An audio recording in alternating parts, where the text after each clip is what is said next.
What is your opinion on delimitation? Delimitation అనేది నరేంద్ర మోడీ ఏం చేయాలని అర్థం కాక ఏదో ఒకటి చేస్తూ ఉన్నాడు అంతే. దానివల్ల యూజ్ ఏం లేదు. ఎంపీలు పెరగడం వల్ల ప్రజాధనం వృధా అయితే తప్ప పెరిగేది ఏం లేదు. ఏతులకు పోతున్నాడు అంతే. ఇలా ఫార్ములాస్ కూడా నీకు జనాభా లెక్కలే చేయలేదు. ఏం అవసరమా నీకు కరోనా వచ్చింది 11 తర్వాత మొన్న చేయాల్సిందే కదా. కరోనా టైంలో 2021 చేయాలి, 22 చేయాలి కదా. ఎందుకు చేయలేదు? కరోనా వచ్చిందని చేయలేదు. ఏదో ఒకటి సాగు చెప్పి చేయలేదు. నువ్వు జనాభా లెక్కలు చేయకుండా డీలిమిటేషన్ ఎట్లా చేస్తారు? ఒక డీలిమిటేషన్ చేస్తే దక్షిణ భారతదేశానికి పెద్ద ఎత్తున ఎఫెక్ట్ అవుతూ ఉంది. కాబట్టి ఉత్తరప్రదేశ్ను ఒక 4 రాష్ట్రాలు చేయాలి. మహారాష్ట్రను, రాజస్థాన్ను 3 రాష్ట్రాలుగా విభజించాలి. అంబేద్కర్ గారు చెప్పారు చిన్న చిన్న రాష్ట్రాలను తీసుకొచ్చి. ఇవాళ డీలిమిటేషన్ పేరు మీద ఇప్పుడు ఫర్ ఎగ్జాంపుల్ 80 ఎంపీ స్థానాలు ఉన్నాడు ఉత్తరప్రదేశ్. 4 చేసాం అనుకో ఏమవుతుంది? 20 ఎంపీ స్థానాలు అయిపోతుంది. 20కి 50% కలిపితే ఎంత అవుతుంది? 30 అవుతుంది. అన్ని స్టేట్లు ఈక్వల్ షేర్ వస్తుంది. అప్పుడు ఏమవుతుందంటే ఖచ్చితంగా ఈక్వల్ డెవలప్మెంట్ అనేది వస్తుంది.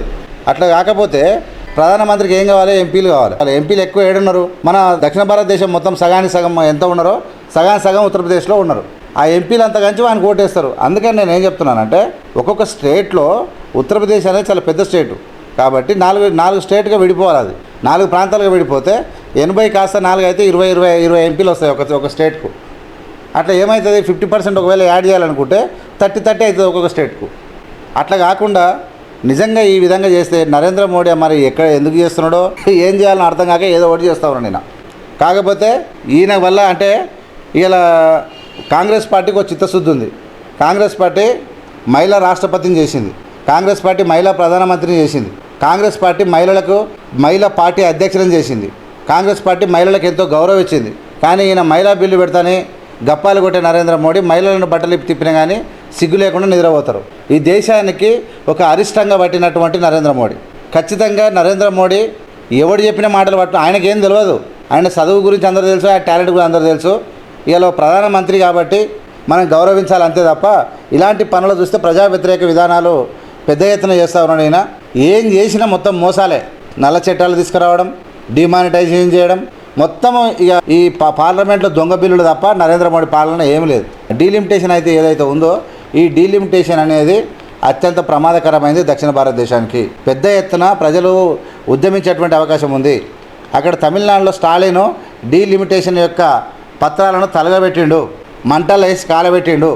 తెలంగాణ రాష్ట్రంలో కూడా డీలిమిటేషన్ పత్రాలను మొత్తం ఆన్లైన్లో తీసి ప్రజలందరూ కూడా తలగబెట్టాలని నేను పిలుపునిస్తున్నా. మొత్తం తలగబెట్టాల్సిందే.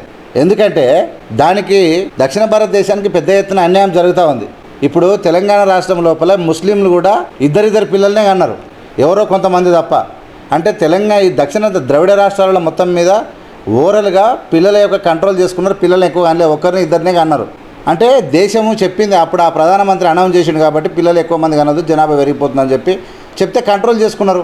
ఇవాళ జనాభా అక్కడ ఉత్తరప్రదేశ్, బీహార్, మహారాష్ట్ర ఇక్కడ అడ్డగొల్లే పిల్లలు కానీ గుంపులు తయారై ఈ తెలంగాణ రాష్ట్రం మీద ఇడిచిపెట్టారు. అన్ని రాష్ట్రాలు వచ్చి పని చేసుకుంటారు. ఇక్కడ జనాభా ఎక్కువైంది. అంతా అర్థం లేదు, యూజ్లెస్ మంది ఎక్కువైపోయారు. కాబట్టి ఖచ్చితంగా డీలిమిటేషన్ విషయంలో ఏవైతే పెద్ద రాష్ట్రాలు ఉన్నాయో పెద్ద రాష్ట్రాలను 4 రాష్ట్రాలుగా విభజించి అందరికి సమానంగా వచ్చేటట్టు చేయాలి.